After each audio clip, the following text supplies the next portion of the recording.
Donc, je vous propose le circuit RL suivant. Et je vais vous demander de déterminer I de t, UR de t, UL de t.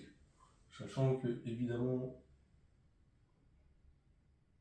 UL, il est comme ça, par convention. Et UR de t, par convention, il sera comme ça. Et donc, rappelez-vous, vous avez un circuit RL, vous devez vous mettre sous une équatif, évidemment, du premier ordre avec coefficient constant. Comment on va faire? Ça va être simple. Je me rappelle que je dois me mettre sous une équation différentielle de cette forme, y' égale a fois y plus b, parce que je sais que les solutions elles seront de la forme k exponentielle at moins b sur a. Et donc, je vais rappeler quelque chose, c'est que, évidemment, je vais utiliser ce qu'on appelle la loi d'Émail, qui me donne le résultat suivant. Donc, j'ai E qui est égal à UR de t plus UL de t. Très bien. Sauf que d'après la loi d'Ohm, évidemment, UR de t, c'est RI de t. Et vous savez que, évidemment, la tension aux bandes d'une bobine, d'accord, c'est simplement L dI de t sur dt, d'accord. Et donc là, qu'est-ce que je vais pouvoir écrire? Que E, c'est RI de t plus L dI sur dt. dI sur dt, c'est comme si, quand j'écris dI sur dt, c'est comme si j'écrivais I' de t. C'est la dérivée de l'intensité par rapport au temps. D'accord? Bon. Là, on est en physique et en électricité, donc on le note comme ça. Et donc maintenant, je suis presque sous la forme y' égale a fois y plus b.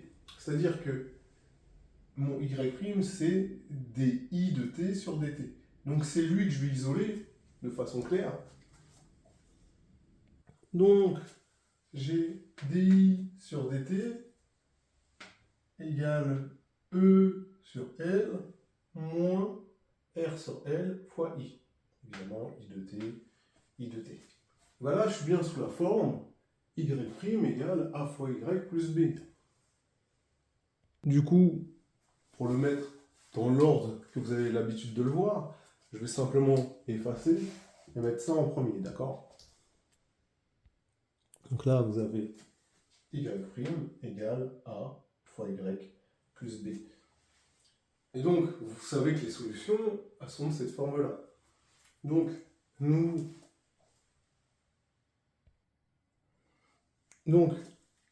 j'applique ça, ça veut dire que I de t est de la forme k exponentielle de moins R sur L fois t moins B sur A, c'est-à-dire E sur L sur moins R sur L. Évidemment, vous êtes intelligent, ça va faire plus E sur R.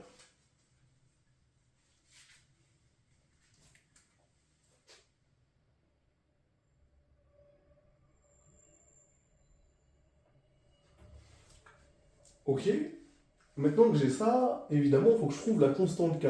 Mais qu'est-ce qu'on dit? Condition initiale, I de 0 égale 0. Donc, j'ai K exponentielle de moins R sur L fois 0 plus E sur R qui est égal à 0. D'accord? Bah, évidemment, I de 0, c'est, je remplace T par 0 ici. Mais ici, ça va faire 0 et exponentielle de 0, ça vaut 1. Autrement dit, j'ai K plus E sur R qui vaut 0. Autrement dit, j'ai K qui vaut moins E sur R.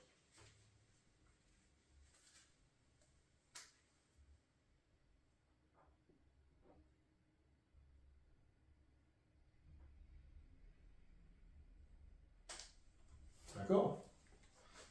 Vous avez compris ça? Mais si K, il vaut moins E sur R, c'est que je peux le remplacer ici.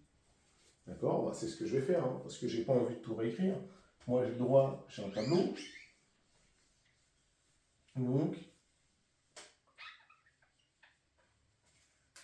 ici, j'ai moins E sur R exponentielle de moins R sur L fois T. plus E sur R. Mais si je suis intelligent, je vais factoriser, évidemment, par E sur R.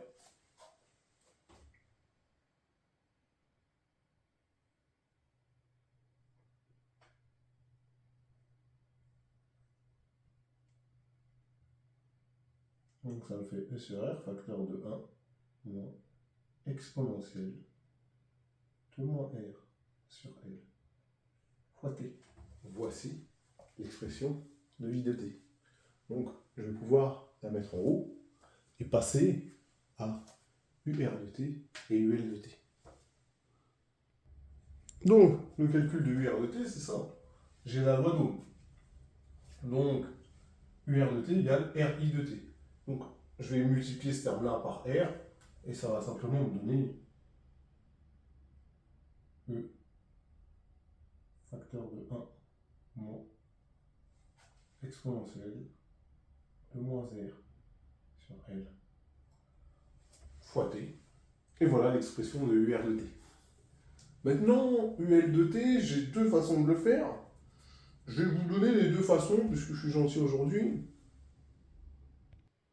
Donc on va aller sur une première méthode. La première méthode consiste à utiliser la loi d'Émail.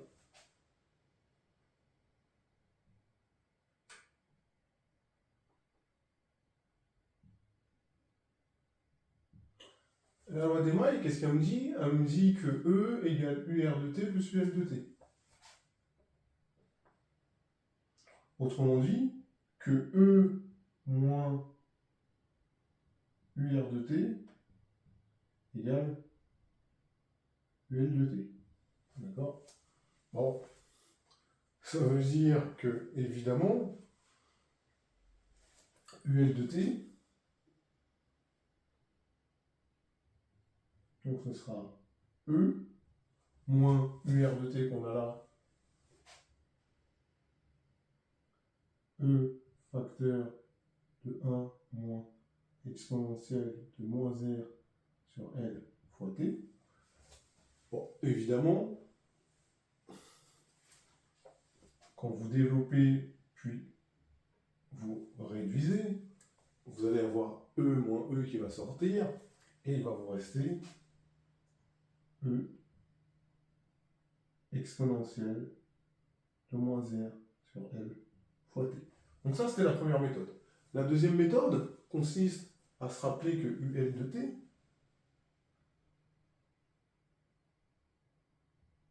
c'est égal à L d I de T sur dt. Ok? C'est-à-dire que on va dériver I de T avec le coefficient L devant. D'accord? Autrement dit, donc le L, il reste devant. Et la dérivée de ça, évidemment, vous la connaissez. Et donc, la dérivée de I de T, c'est ça. Moins E sur R, c'est le coefficient qui est là, mais comme je l'ai mis là, c'est bon. La constante, la dérivée d'une constante, c'est 0. Et après, la dérivée d'un exponentiel de U, c'est U' exponentielle U. C'est-à-dire que ça va me faire moins R sur L exponentielle moins R sur L fois T. Évidemment, j'ai des simplifications. Ici, j'ai le R qui part, le moins avec le moins, ça part, et j'ai le L et le L qui partent. Et donc, évidemment, il va me rester E exponentielle de moins R sur L fois T. Vous prenez la méthode que vous préférez. Et voilà, on a évidemment déterminé les trois choses qu'on souhaitait déterminer. À bientôt. Abonne-toi si tu veux plus de vidéos comme celle-ci.